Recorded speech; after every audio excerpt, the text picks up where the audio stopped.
વ્યક્તિને જોડજો, પણ વારા હાટુ ભેગા ન થતા કે મારો વારો નો આવ્યો ને ઓનો વારો આવ્યો, એના હાટુ આ ભજન નથી. કેમ કે હું તો એમ કહું છું કે ભજન અને સત્સંગમાં જવાનો જો આપણા ભીતરમાં કઈક ભાવ જાગતો હોય અને આપણને એ કઈક જો સારું લાગતું હોય તો મહાપુરુષોએ અમુક શબ્દમાં કીધું છે. હમણાં ભાઈ જગુબેનની વાણી બોલ્યા, ક્યાં તો કરોડોમાં કોક એક છે એને સમજાય. આ ગામમાં કઈ આટલા તો માણસો નહીં હોય ને, પણ એક મહાપુરુષ વાણીમાં એવું લખ્યું છે કે આમ તો કઈ કારણ વગરના રખડીને આવે આખું ગામ. ઘડીક આ છેડે હોય ને તો ઓલા છેડે ઉભા હોય, પણ એને ક્યાંક ભજન અને સત્સંગની જે વાત કરો ને, ત્યાં તો આ મન એટલું બધું ભડકીને સેટું ભાગે છે કે જેથી કરીને જ્યાં એનું કલ્યાણ છે, જ્યાં એનું કાંઈક આમાં પરિવર્તન થવાનું છે એ નથી જોતું, અને જોવે છે તો ક્યાં જાય છે. શરૂઆતમાં કિશોરભાઈ વાણી બોલ્યા હતા, એ વાણી આપાભાઈ કવિની હતી, કોઈ સંતની નહોતી, પણ આપાભાઈ નામના એક કવિ થયા. એ કવિની વાણી હતી કે મનવર્તી રે મારી મનવર્તી, આ તો કોઈથી વારી નથી વર્તી, આવી મનની વૃત્તિ થઈ ગઈ છે. પણ એ મનવર્તીને જો વાળવી હોય અને એ જેટલા શબ્દ એ આપાભાઈ કવિએ ઉપયોગ કર્યા એ વાણીમાં, એમાંથી જો નામ ન લખાવવું હોય તો એ મનને ગુરુ પાસે જઈ અને એનું મોપી દેવું. એટલે એ કોઈ એ વર્તીઓને કઈ બાજુ જવું છે ને, એ એની પાસે ઘાટ ઘડવાનો એ એરણ અને હથોડો સદગુરુ પાસે છે. એ મનને કઈ બાજુ ઘાટ ઘડી દે છે. અને જેને જેને ગુરુના ચરણે જઈ અને એ મનને ગુરુના દ્વારે ગુરુ ચરણમાં જેને અર્પણ કરી દીધું છે ને, ત્યાર પછીના જે શબ્દો છે ને, એ આ તમે હું વિચારીએ આપણે બધા વાણી દ્વારા સાંભળીએ છીએ ને બોલીએ છીએ. ઘણી વખત બહુ વાણી ઉપર પણ એટલું બધું ઓલું ન થઈ જવું કે મહાપુરુષોની બધી વાણી એક વાણી તમને જોડતી હોય છે તો એક વાણી તોડતી હોય છે. એક વાણીમાં એવું કહે છે, હે જી મનને બુદ્ધિ જ્યાં મળે નહીં, એવા અજર અમર થઈને રહીએ. જ્યાં મન અને બુદ્ધિ મળે નહીં એવા અજર અને અમર થઈને રહીએ. તો બીજી બાજુ પાછા મહાપુરુષ એમ કહે છે, મન અને વાણી મળતી નથી. બીજી વાણીમાં મહાપુરુષ એમ કહે છે, આરે કાયામાં બુદ્ધિ સમુંદર. એ કે મન બુદ્ધિ મળે નહીં. આ કે છે આરે કાયામાં બુદ્ધિ રૂપી સમુંદર છે. આરે કાયામાં બુદ્ધિ સમુંદર, ચલત નાવ સોધારા રે. ઈ નાવમાં હીરા માણેક છે અને ખોજે કોઈ ખોજનહારા. એ સંતો ફેરી લ્યો નામની માળા.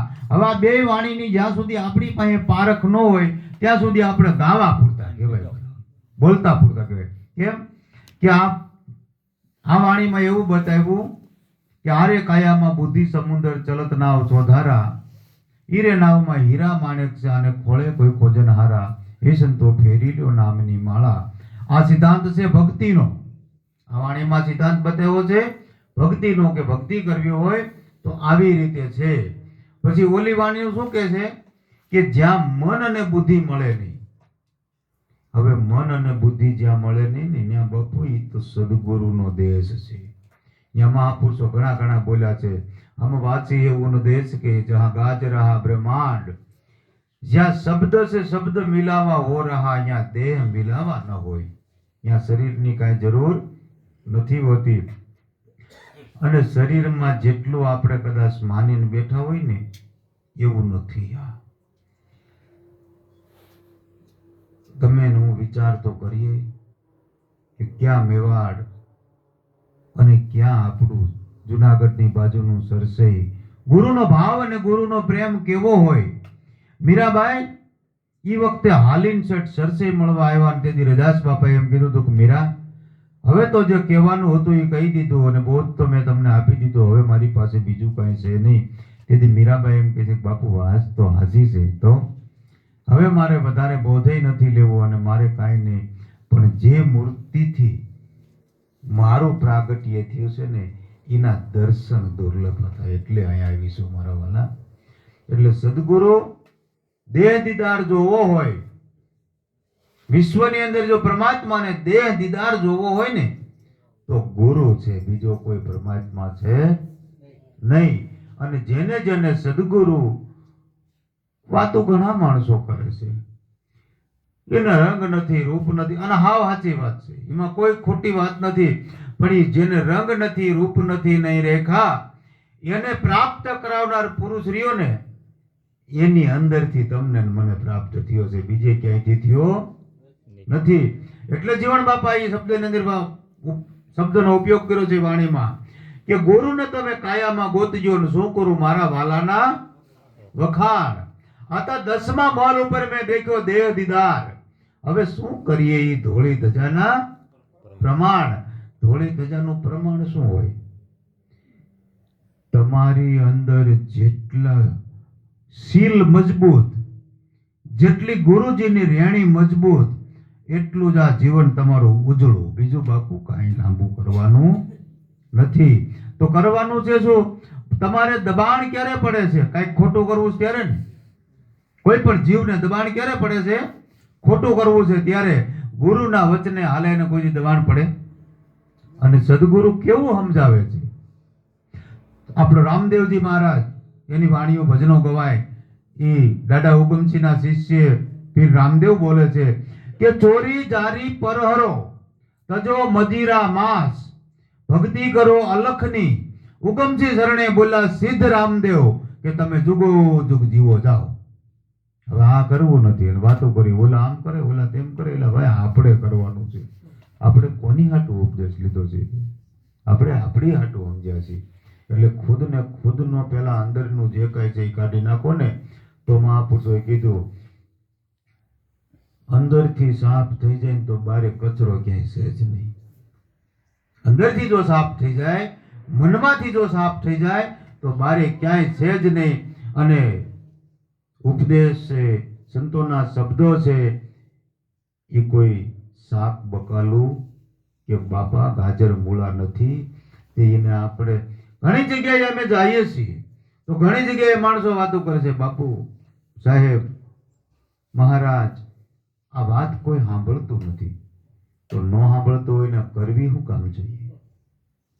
વાત જ્યાં સાંભળતા નથી તો ત્યાં કરવી શું કામ જોઈએ?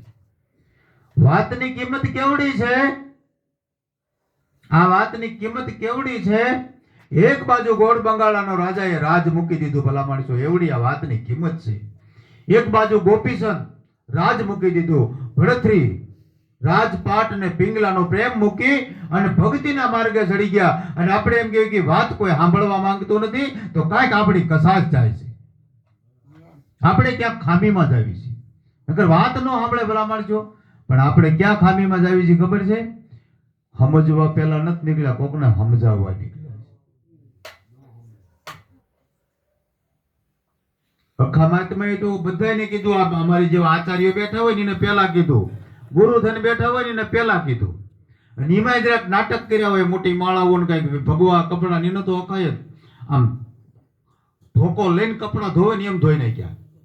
એને તો ન્યા લગી કીધું કે હે ગુરુવા તું પેલા તને પૂછ કે તું પછી ગુરુ થાવને ઈશ. જાણે નહીં હરિનો લેશ, પહેરીને ફરે ગુરુનો વેશ. ગુરુ કોઈ વેશ છે? વે કાઢે ગુરુ થઈ જાય? વે કાઢે એ બધા ભાંડ ભવાયાના ખેલ છે મારા વાલા. જેટલા વે કાઢીને ફરે છે ને એ બધા નાટકબાજી છે. મારો સદગુરુ તો શું કરે? ઓલો કર્મણ ડોહો ખાલી વણવાનું કામ કરતો હતો ને ઓલો લખ્યો ભવાયો કાગરી પહેરીને શોકમાં ગુમમાં વાળો વ્યક્તિ. ખાલી પહેલી વાર ઓલા ફાળકા લેવા ગયો રૂના, અને ન્યા જઈને કીધું કે બાપા ઘુસાઈ ગયેલા કદાચ રૂના દોરા હોય, ફાળકા હોય તો આપો ને, અમારે આજ નાટક છે, મસાલમાં ઉપયોગ આવે. કરમણ બાપાએ ખાલી એટલું કીધું કે એલા ભાઈ શું તું બનેસ લખ્યા? તો કે બાપુ હું તો કોઈ રાજા પાટનું આવું તેવું પાત્ર લઉં, માણસો મને જોવા આવે હું તો ભવાઈ કરું છું. કરમણ બાપાએ એટલું કીધું કે લખ્યા તારી ભેગો એક ભવાયો રમે છે ને એને જોઈ લે ને એકવાર. કે બાપુ હું જ ભવાયો છું. એ તો તને કોઈકે કીધું છે ને તે માની લીધું છે. લખ્યા તારા ભીતરમાં એક ભવાયો રમે છે ને એને તું જોઈ લે તો તારા ખેલ કરવા મટી જાય. કે બાપુ ઈ મેં જોયો નથી તો મને બતાવો ને. તો કે બે આમો. અને લખીરામને જે દી બતાવ્યો તે દી કે બાપુ કેવો ભવાયો રમતો હોય છે? તો કે ઉલટ સુલટ જેને દોર બાંધ્યો છે અને આખું ગગન લીધું છે જેને ઘેરી. હે લખ્યા આ તારા ભેળો રમે છે આવો ભવાયો છે. અને ઈ લખીરામ આવ્યા ને આપણે એની આખી કથા વાંચવા નથી બેઠો, પણ એને એમ કીધું કે ભાઈ હવે કેમ તું આજ નથી આવતું? તો કે બેન હવે એવો ખોટો ખોટો રાજા મારે થાવું, હવે એવો ખોટો ખોટો રાજા મારે અત્યારે કપડા પહેરીને હવારે ઉતારી નાખવા, સાંજે રાજાને હવારે લખ્યો એવા નાટક હવે મારે કરવા. આપણે કેટલા એ મૂક્યા એ પૂછી જોવાનું પોતાનું, હું નથી કોઈ કહેતો કેટલા મૂક્યા ને પોતાને પૂછી જોવાનું. એટલે તો કે હવે હું આવું પડમાં બેન પડતો જા. અને તેથી મારા વાલા સદગુરુ મળ્યા ને એની જિજ્ઞાસા કેવડી છે, એનો પ્રેમ કેવડો હોય છે, એની લાગણી કેવી છે. અને લખીરામ તરત આવીને બોલ્યા.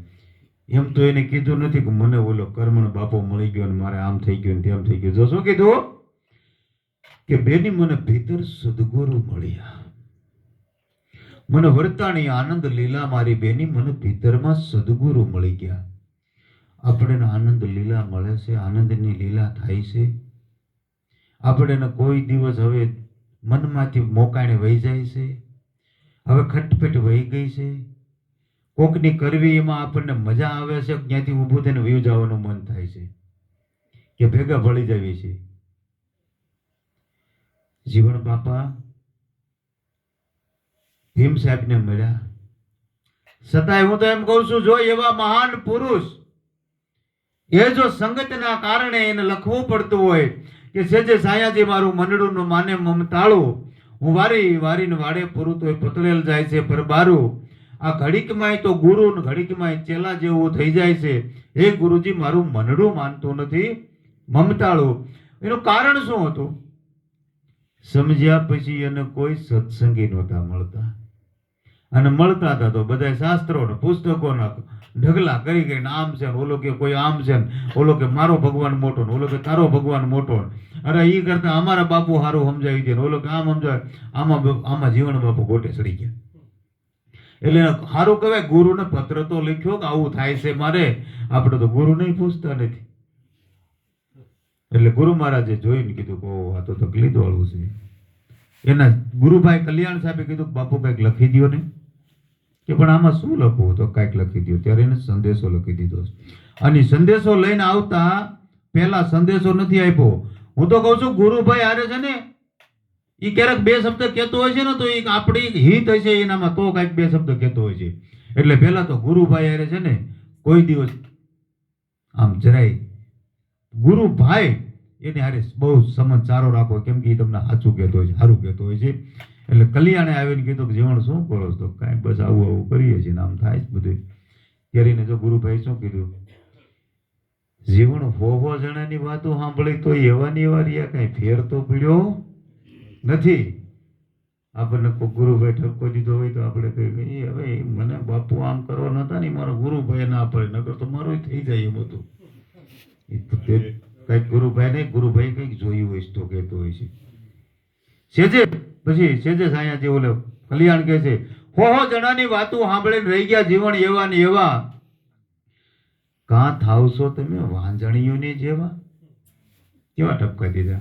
એ જીવન ભક્તિ વિનાનો નર ભૂત છે, એ હામો મળ્યો નહીં હારો, એ નર નારીમાં નો આવે. નથી કેવા બહુ જાજા શબ્દ જીવણ બાપાના કલ્યાણદાસના બે ગુરુભાઈની વાત છે, પણ એ સંદેશો આપ્યો કે જીવને જ્યાં રાખીએ ત્યાં વાગે અનહદ તુરા, ઝિલમિલ ઝિલમિલ જોતું જાગે ને વરસે નિર્મળ નુરા. એ જીવન જીવને ત્યાં રાખીએ. એ જીવન આપણે શું કરીએ ખબર? કાં તો ઓહમ સોહમ ઈંગલા પિંગલા સૂક્ષ્મણા પંખનાળ કુંડલીની સોટી ગયા છે. આવડા કે કોઈ સાંભળતા નથી, કાંઈ વાણી નથી સાંભળતા, બેરા થઈ ગયા છે. અને કાં તો વરસાદ ધોધમાર પડતો હોય ને જાડું પ્લાસ્ટિક ઓઢીને બેઠ પછી કે કોરા ને કોરા છે. હોય જ તે ને ભાઈ, પ્લાસ્ટિક ઓઢ લીધું તમે કઈક પર. હા, એટલે એમાં એક શબ્દ એવો આવ્યો, હે જીવન આ પાંચરે તત્વ ને ત્રણ ગુણ છે, 25 ને મેલો વિચારી મંથન કરો મૂળના. હે જીવન ઈ તત્વ લેજો તારી. પછી ઝિલમિલ ઝિલમિલ જોતું જાગે ને વરછે નિર્મળ નુરા.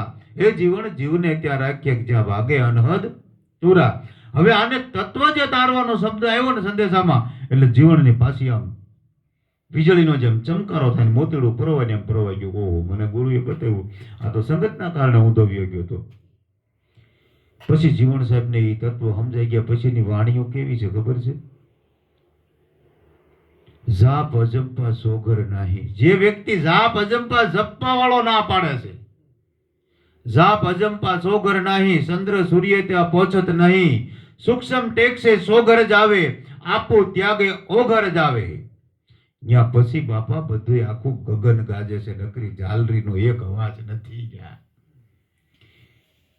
પડી તરી ગયા, જેટલા જેટલા પુરુષો તરી ગયા એ પછી જેમાંથી નીકળ્યા છે ને પાછા એમાં ભળે નહીં. અને જે ભળી જાય ને તેરા નથી, ખાલી તરવાની વાતો કરે છે. મારા દૂધમાંથી ઘી નીકળે છે. આપણે આખી એની પ્રક્રિયા બહુ લાંબી છે, પણ એ દૂધમાંથી જ્યારે ઘી બનવાનું હોય ને ત્યારે 1-2 ટીપા છાશના નાખી અને આમ ઢાંકીને મૂકી દઈએ તો સવારે બાપા ઢેફા જેવું થઈ જાય તે. બાકી કલાકે ઉઘેડીને જોવે જામ્યું નથી જામતું, જરાક આમ હલાવી જોવે જામ્યું નથી જામ્યું. એમ જાજા ભાઈ બહુ હલાવી નાખ્યું છે.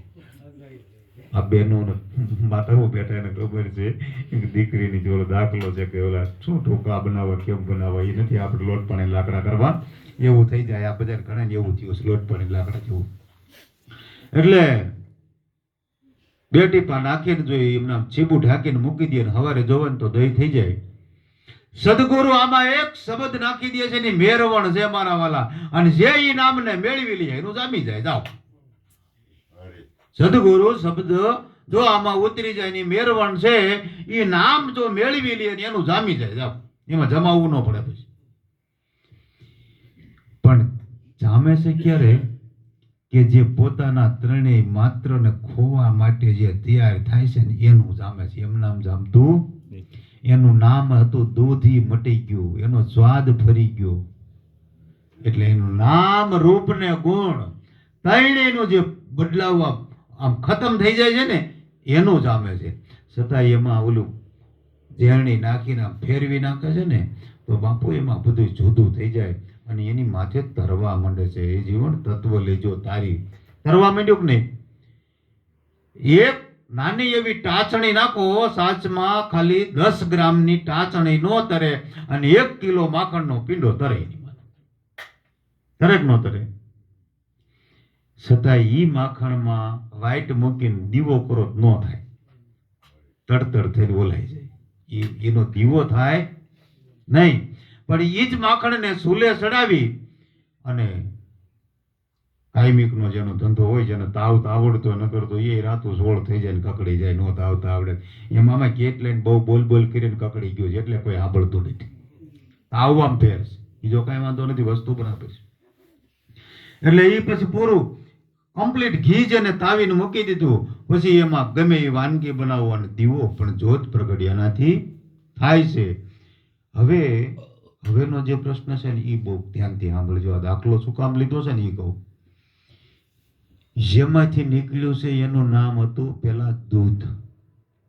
પછી એક આપણે નાની ડબ્બી કે ડબ્બો લઈ આટાવાળો ફર્સ્ટ ક્લાસ પેક અડધો દૂધનો ભરી અને એમાં 2 ચમચી ઘી નાખી દેવી. નાની 2 ચમચી જેટલું ઘી નાખી અને આપણી તાકાત હોય એટલું હલાવવી અને પછી આમ ડબ્બી ખોલવી તો એમાં ભળી જાય કે ઉપર તરે? તો આપણે તો ડાકલા વાગે ન્યાય ભળી જવી. આપણે તો ઓસપમાં ક્યાંક ધૂણવાનું હોય ન્યાય ભળી જવી. અને ક્યાંક ભજન સત્સંગ હોય ન્યાય પાછા વાતો કરીએ. આપણું તરાય કોઈ દી આમાં તત્વ તરે કોઈ દી, કેમ કે મિક્સમાં છીએ આપણે, તરવી એમ નથી, આપણે વાતો કરીએ એમ છીએ. અને ઓલું તો બાપા મહાપુરુષો શું કીધું ખબર? અરે સતસંગ્રામે રિયા પગ ખોડી, જેને વિપત તો બહુ પડી પણ બંદગી તોય ન છોડી. કેવી કેવી વિપત પડી તમે જોવો તો ખરા. બેની રે મીરાના દુઃખને જોવાને માટે મળી આવી હતી મેદની, એ મન તો વિચારી જો ને, તું વિચારી જો ને. એ કે છે હવે અહીં જરાક તકલીફ થાય કે હાલો ને ભાઈ મારો છોકરો હમણાં બહુ બીમાર રહે છે, મેળ નથી આવતું, બધા આમ હું માનતો નથી પણ આ ઘરના કહે છે ને તો હારે દાણા જોવરાવા જવું પડે, એટલે એમ ફેર પડી જાય. આમાં તરે તત્વ કોઈ દી એમ નથી આપણો મેળ ખાતો ને આપણો ઘા નથી બેહતો. એમ એનું કારણ એ છે.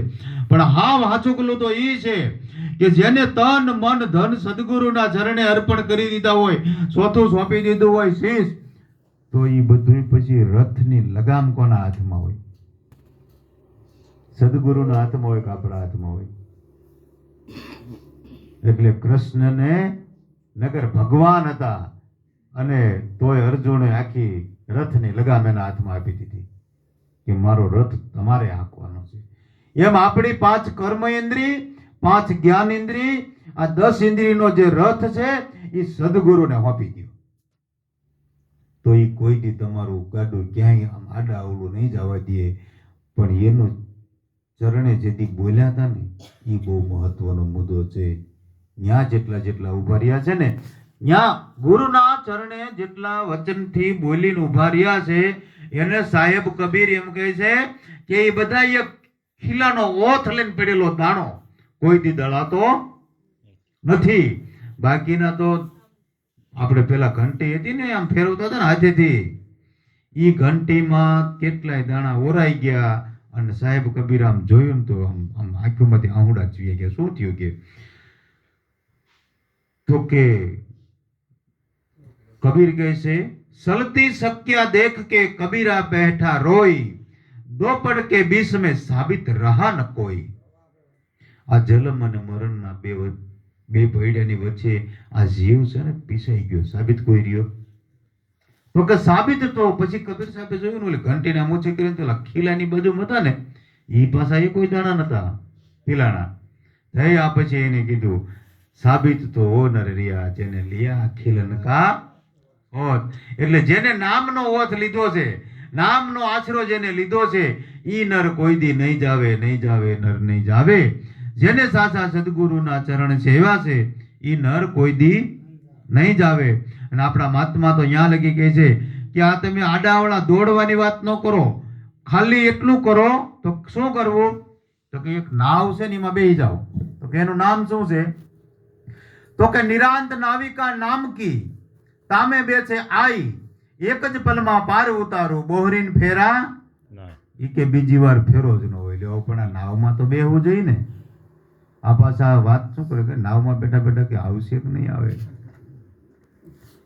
સદગુરુ છે ને એ પાર ઉતારી દે, એના સિદ્ધાંતની અંદર રહેવા જેવું છે. આપણા મહાત્મા સદગુરુ નિરાંત તો એવા ઘણા શબ્દની અંદર આપણને, અને નિરાંતના બોધની અંદર ઘણી વખત આમ માણા એમ કે ભાઈ નિરાંત નિરાંત એવું નથી. હરેક સંતો મંજિલની વાત કરે છે, એમાં કોઈ ના નથી. પણ નિરાંત મહારાજે એક એવી જુક્તિ રચી છે, એક એવી જુક્તિમાં હાવ અભણ અને આંગૂઠા છાપ વ્યક્તિ જેને 2 અક્ષર નો આવડતા હોય એ એટલો પારંગત બની જાય કે એની સામે વિદ્વાન ટૂંકો પડે. જો ધ્યાન દઈને ગુરુનો ઉપદેશ લઈએ ને તો એની સામે વિદ્વાન વ્યક્તિ ટૂંકા પડે. આપણા મહાપુરુષો એટલું કોઈ ભણેલા નતા, અને આજના ભણેલ ગણેલ એજ્યુકેશન માણસો હજી એનો કોયડો ઉકેલી ગયા નથી. એક અસંભા એસા થયા કુવામાં લાગી લાય, કાદવ કસરા જલ ગયા ને મસિયા હો ગઈ સાપ. પણ કાદવ કસરો હળગે તો ઓલી બિચારી સુરતા રૂપી માછલી સાપ થાય ને. એની ઉપર ઘણો બધો કચરો પડ્યો હોય, એ હળગે નહીં ત્યારે સાફ થાય. પણ એને સાફ કરવાનું સાધન એક જ છે કે મારું કાંઈ નથી આમાં. તો છે કોનું? જેને સમજાઈ ગયું એને જટ પાર આવી ગયો. નો સમજાણો એને 12 વર્ષ લગી રખડવું પડ્યું. અને ભજનોમાં પછી પાછળના લોકોએ ગાયું, સતના કારણે સતી વેચો છું, વેચો રોહિત નાના બાળ. યોધ્યા નગરીનો રાજા હરિશ્ચંદ્ર નાજ રૂખીના ઘરે વેચાય. નો સમજાણું તોય ને સમજાઈ ગયું હોત. એ જ મુદ્દો સદગુરુ કબીર સાહેબના શિષ્ય ધર્મદાસ, આ જે હરિશ્ચંદ્ર આરે જે ઘટના ઘટી, રાજા હરિશ્ચંદ્ર આરે ઘટના ઘટી, એ જ ઘટના સાહેબ કબીરે ધર્મદાસ ઉપર ઉપયોગ કર્યો. અને ધર્મદાસે ભજન ગાયું હતું, જલમ રે ધરીને વિચરું નહીં મારા હરિગુરુ સંતોની સેવા, હે ગુરુ તમે મારા દેવો ને તમે મારા દેવ છો. એટલે સાહેબ કબીરે, અત્યારે તો બાપુ છે ને શિષ્યને પલપલાવવા પડે, ન ગોળી પાછું વ્યા જાય, આમાં થોડોક અઘરું થઈ જાય. પહેલા તો શિષ્યને પૂછતા હતા ગુરુ, એની પરીક્ષા કરતા હતા. કેવી કેવી રીતે પૂછ્યું? ધર્મદાસને પૂછ્યું કે ધર્મદાસ આ શબ્દો બહુ સારા બોલ્યા, આ ક્યાંથી આવ્યા? અત્યારે શિષ્ય એવો કે મારા અનુભવમાંથી આવ્યા. અત્યારના શિષ્ય એવો જવાબ છે, મારા અનુભવમાંથી આવ્યા. અને ધર્મદાસને પૂછ્યું કે આ શબ્દ ક્યાંથી આવ્યા? તો કે બાપુ એ તો ગુરુના ચરણમાંથી આવ્યા છે. તો કે ગુરુના ચરણમાંથી? તો હા. એ ધર્મદાસ તમારા ગુરુ કોણ? જીવરામ બાપા બેઠા, મને એમ પૂછે ભવાનભાઈ તમારા ગુરુ કોણ? કે ભવાન તારા ગુરુ કોણ? મારો હું જવાબ દેવો એને મને બેને ખબર હોવી જોઈએ. એટલે ધર્મદાસને પૂછ્યું સાહેબ કબીરે કે તારા ગુરુ કોણ? એટલે ધર્મદાસે કીધું બાપુ મારા ગુરુ તમે છો. અને જેને એની પાસે ઉપદેશ લીધો ફરજિયાત કહેવું પડે ને કે મારા ગુરુ તમે છો. ધર્મદાસને સાહેબ કબીર થોડાક આગળ હાલીને પાછા પૂછે છે, હે ધર્મદાસ આમ હાવ હાચું? તો કે હા. હું શું થાવ તમને? તો કે તમે મારા ગુરુ. અને તમે? કે હું તમારો શિષ્ય. હે ધર્મદાસ જો મને ગુરુ માનતા હોય ને તમે મારા શિષ્ય હોય ને તો મને ગુરુ દક્ષિણામાં કંઈક આપવું જોઈએ તમારે. અને એ શબ્દ જયારે આવ્યો ને ત્યારે આ ઓલી સાખી લાગુ પડી, ચિત્તમાં ચટકી લાગ્યા વિના કેમરી જકીર તાર, ઈણમાંથી જો ભમરી બની જતી હોય તો માણસને કેટલીક લાગે વાર. એટલે ધર્મદાસની જીભ છોટી ગઈ તાળવે, એક શબ્દનું બોલાણું. કેમ કે સ્થિતિમાં શબ્દ નથી અને શબ્દ છે અહીંયા સ્થિતિ નથી. એટલે જીભ છોટી ગઈ તાળવે, આંખની પાપણ ભીની થઈ ગઈ. સાહેબ કબીરે બીજી વાર કીધું કે ધર્મદાસ ગુરુ માન્યા હોય તો ગુરુ દક્ષિણા દેવી જોઈએ. થોડીક આંખમાંથી આહુરાની આમ વધારે આંખ બોલી થઈ ગઈ, કાંઈ બોલી ન હોય ગયો. સાહેબ કબીરને ખબર તો પડી ગઈ કે એ તો પારખ પુરુષ હતા. અને ત્રીજી વાર એમ કીધું સાહેબ કબીરે થોડોક ભારપૂર્વક, હમણાં અમારે બાપુની ગાદીમાં એક ભારપૂર્વક છેલ્લે શબ્દ મૂકવો પડ્યો હતો. ભારપૂર્વક શબ્દ દીધો, ધર્મદાસ ગુરુ માન્યા હોય અને ગુરુ દક્ષિણા દેવામાં સમર્થ ન હોય તો ના પાડી દેવાય કે બાપુ હું અત્યારે ગુરુ દક્ષિણા દેવામાં અસમર્થ છું, સમર્થ નથી. ત્યારે ધર્મદાસની આંખમાંથી આંસુની તાર થઈ ગઈ, એક શબ્દનો બોલી ગયો. ત્યારે સાહેબને ખબર પડી ગઈ, ઓહ આને તો સ્થિતિ લાગુ પડી ગઈ છે. આને સ્થિતિ, જે સ્થિતિ હોય ને એ લાગુ પડી ગઈ છે. હવે આ વ્યક્તિ નથી. ત્યારે સાહેબ કબીરે ધર્મદાસને કીધું કે ધર્મદાસ કાંઈ વાંધો નહીં, હવે અત્યારે હાલમાં તમને જે અનુભવ થયો હોય ને એ કયો. આટલું કહેવાનું હતું. એના આટલું 12 વર્ષે આટા મારવા પડ્યા. છેલ્લે 12 વર્ષે મૂળ તો ગુરુના ચરણમાં જવું પડ્યું હતું કે બીજે. અને ધર્મદાસ તરત જ કહી દીધું કે બાપુ ક્યાં દઉં, ક્યાં દિલાવું? આપણે પાછા શું કરી? કાંઈ વાંધો નહીં, આવજો ને તમારે જોઈ મને કહેજો, હું તમને તમારી એક જોડી કપડાં લઈ દઈશ. આવવા જવાનું ભાડું હું દઈ દઈશ, પણ તમે આવજો. એટલે એ હજી એક જોડી કપડાં આવવા જવાનું ભાડું તે બહાર રાખ્યું છે એમને. હે બહાર રાખ્યું. ક્યાં દઉં ક્યાં દિલાવું, આ શીશ કાટ કે શરણો મેં ધરી દઉં તો ભી સાહેબ તેરા હી માં કાંઈ નથી, ખાલી વાત છે. અને એ સ્થિતિ લાગી જાય ને જમીન આસમાનનો ફેર છે. અને સ્થિતિ જેને જેને લાગી ગઈ છે ને એ પુરુષોને આ ખાલી ગુરુના ચરણમાં છે ને એ તો વિશ્વનો માલિક છે, દયાનો સાગર છે. એ તો આ ખલકમાં બોલનારો અલખ છે. એ પુરુષની આગળ આપણે કાંઈ ન કરાય. બે હાથ જોડીને વિનંતી કરી લેવાય, દયાળુ દયા કરે. બાપુ જન્મો મરણના બંધન જોડાવી દે, એક ઝલકમાં કોટિક બ્રહ્માંડ ખડા કરી દે અને એક એની આંખની પલકમાં પરલય કરી નાખે એવો સદગુરુ પરમાત્મા. અને આપણે એને જો વ્યક્તિ માનતા હોય ને તો આપણે કાંઈ મેળવી શક્યા નથી. અને એ જેથી સદગુરુ જેને જેને મળી ગયો છે ને તેથી કેવા શબ્દ બોલ્યા છે મહાપુરુષો, हमने एक ब्रह्म विचारा ये हमारा पंथ है न्यारा, हमारा पंथ है न्यारा, देवी देवता हम ना पूजे ये पुस्तक ग्रंथ कौन विचारा, हमने एक ब्रह्म विचारा ये हमारा पंथ है न्यारा, हमारा पंथ है न्यारा. ये केवा पंथ न्यारो થઈ જાય? प्रेम प्रेम तो सब कोई कहे, प्रेम न जाने कोई, जो जन प्रेम को जाने तो मुआ पीछे रोवे न कोई. પ્રેમ ને જાણી જાય તો એ મરેલા ને મરદાની પાછળ રોતા નથી. કેમ કે એને જોયો છે, એની હારે જેને પ્રેમ કર્યો છે, સદગુરુએ જે તત્વના દર્શન કરાવ્યા છે, સદગુરુએ જે વ્યાપક પરમાત્માની હારે એની સુરતી લગાડી છે, અને એની હારે જેને પ્રેમ થયો છે ને એ કોઈ દી મરતો નથી. તો એ પુરુષ કોઈ દી રોવે નહીં મરાવાના. કેમ કે એની સુરતી એની હારે લાગી હોય, જેની સુરતા સાંભળ્યાની ચાહત હોય. એટલે એમાં સ્થિતિમાં રહેવું, આનંદ કરવો. દયાળુ તો બહુ મહાપુરુષ હોય, સદગુરુ છે એ દયાળુ છે, પણ એ આપણને શેમાંથી કાઢે છે ને એ ખાસ ધ્યાન રાખવું. એટલે ભગવાન કહે કોઈ ભરમાશો નહીં, જોઈ જોઈ જગતના રંગ, આ માળા મણકાને તીર્થ વ્રત હેજીવી ઈસે બધાય છેતરવાના તરંગ. એ ભગવાન ભક્તિ ભીતરની અનુભવથી ઓળખાણી, આટી છૂટી ગઈ અંતરની, સુરતા શબ્દમાં સમાણી. આમ જેમ શબ્દમાં એટલે તન મન ધન જ્યારે બાદ કરી અને પાછળ વધ્યો, એમાં જો કાયમની માટે રહેતા હોય તો કાંઈ ન કરવું પડે, નગર બધું છોડશે. ત્યાં જો કાયમ રહેતા હોય એને કાંઈ કરવું ન પડે. અનુભવીને એટલું કેવું, અખંડ આનંદમાં રહેવું, પૂજવા પરિબ્રહ્મ પરમાત્મા, પછી એને બીજું કાંઈ ન કહેવું. હેજયવી જુગતી રચાણી મારા ગુરુજીના દેશમાં, ત્યાં તો વચનનો વહીવટ થાય છે. જુગતી એવી રચાણી મારા ગુરુજીના દેશમાં કે જ્યાં વચનનો વહીવટ થાય છે. જેટલા ગુરુદ્વારે ગયા છે એને ખબર છે ને વહીવટ શેનો થયો હોય છે. ત્યાં તો વચનનો વહીવટ થાય છે. અરે ત્યાં તો જીવ અને શિવની એકતા થઈ જાય છે. એક બાજુ માણા જીવ, આ જીવ બિચારો થોડ્યા થોડી કરે છે શિવને મળવું, શિવને મળવું, પણ ગુરુને મેળવી લે ને બે જ મેળવી દે. એ બેયનો મેળવવાનું, બેયને મેળવી દેવા માટે ગુરુ મેળવી લે એટલે બધું મળી જાય.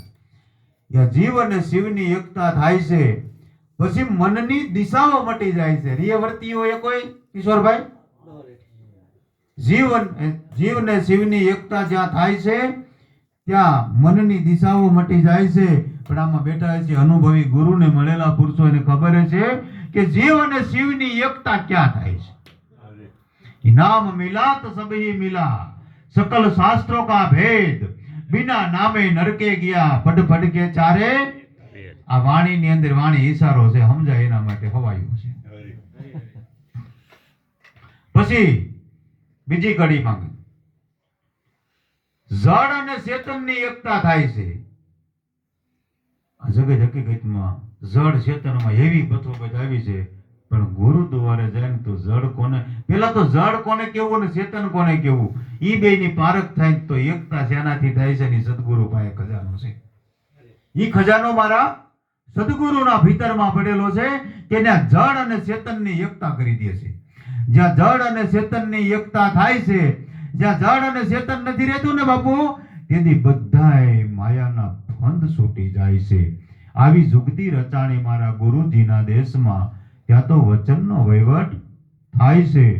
પછી શું થાય છે તો કે પિંડ અને બ્રહ્માંડની જ્યારે એકતા થાય છે, ત્યાં પિંડ અને બ્રહ્માંડ એવા બે શબ્દ રહેતા નથી. ત્યાં પિંડ અને બ્રહ્માંડની જ્યાં એકતા થાય છે ત્યાં તો ચૈતન્ય સ્વરૂપ દર્શાય છે. પિંડ અને બ્રહ્માંડની એકતા થાય ને ત્યારે ચૈતન્ય એવું શું છે? એ ચેતન સ્વરૂપના દર્શન થાય છે. એવી જુગતી રચાણી મારા ગુરુજીના દેશમાં. ત્યાં તો વચનનો વહીવટ થાય છે. પછી ભગવાન કહે ત્યાં અનુભવથી આત્મા ઓળખાય છે. પછી ભગવાન કહે ત્યાં અનુભવથી આત્મા ઓળખાય છે. અને પછી નિજ સ્વરૂપમાં મહાસુખ થાય છે.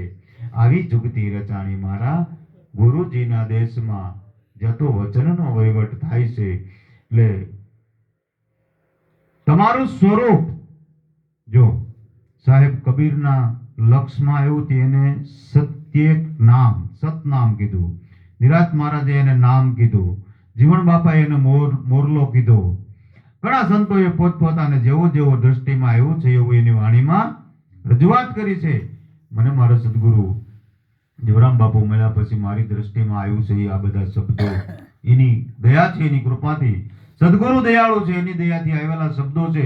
કેમ કે મા બાપ આ દુનિયામાં ન હોય તો આપણને આ શરીર ન મળે. સાહેબ કબીર જેવાએ લખ્યું છે, પ્રથમ ગુરુ માત પિતા દોનો હે રક્ત બુંદ કા દાતા. પણ એ રક્ત અને બુંદ નું દાતા છે. આવું પિંજરું તૈયાર કરીને આ પૂતળું મૂકી દઈએ, પરમાત્માની દયાથી આમાં પ્રાણ આવે જાય, પણ સમજણ ન આપી શકે. એમાં એ આત્માની ઓળખાણ આપી શકે નહીં. એટલે કીધું ગુરુ સમ કોઈ નહીં દાતા, માત પિતા પુત્ર હોય કે ભ્રાતા. પણ ગુરુની સમોવલી કોઈ દાતા નથી. શું કામ? ગુરુ અણલિંગી પદ ઓળખાવે. અરે ગુરુ તો અભય પદ દાન દેતા. આવા સદગુરુ હોય દાતા. એટલે મારા ગુરુ મહારાજની કૃપાથી જે શબ્દોનો અનુભવ થયો એ બોલું. નિર્વાણી નિર્વાણી એવું મૂળ સ્વરૂપ છે. નિર્વાણી મારા લક્ષમાં તો મને મારું મૂળ સ્વરૂપ આવ્યું છે. જ્યાં જરાય રૂપ કે રેખા નથી, જ્યાં નથી કોઈ રંગ રૂપ કે રેખા, એવું છે મૂળ સ્વરૂપ. મૂળ સ્વરૂપ છે નિર્વાણી. જ્યાં નો પોગે પવન કે પાણી. આ પવન અને પાણી નો પોગે ભાઈ તો ઈ શું હોય છે? ઈ તો પવન પાણી તો ખાલી બે તત્વ છે. આ તો પાંચ તત્વની પારની મહાપુરુષ પાસે વાત કે બોધ છે મારા વાલા. એવું મૂળ સ્વરૂપ છે નિર્વાણી.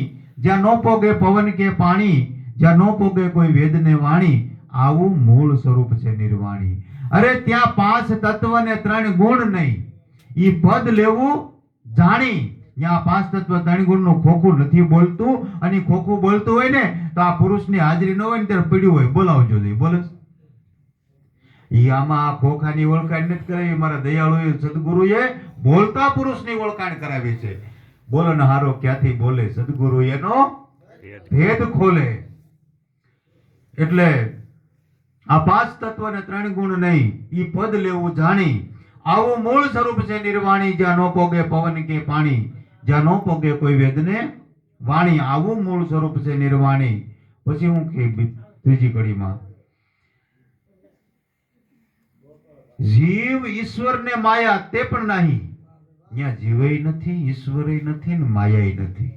પણ એ સ્થિતિ લાગે એની વાત છે, સાંભળીને એવી વાત નથી. જીવ ઈશ્વર ને માયા તે પણ નહીં, ગુરુગમથી આપ લેવું જાણી. આવું મૂળ સ્વરૂપ છે નિર્વાણી. જ્યાં નો ભોગે પવન કે પાણી, જ્યાં નો ભોગે કોઈ વેદને વાણી. આવું મૂળ સ્વરૂપ છે નિર્વાણી. રે મારો સદગુરુ સાહેબ જીવરામ સર્વ જગ્યાએ.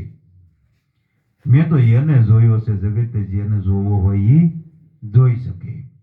ઈ મારો સદગુરુ સાહેબ જીવરામ સર્વ જગ્યાએ. ઈસે મારી અનુભવની એંધાણી. અને દાસ ભવાને પૂર્ણ પદની મોજ માણી. આવું મૂળ સ્વરૂપ છે નિર્વાણી.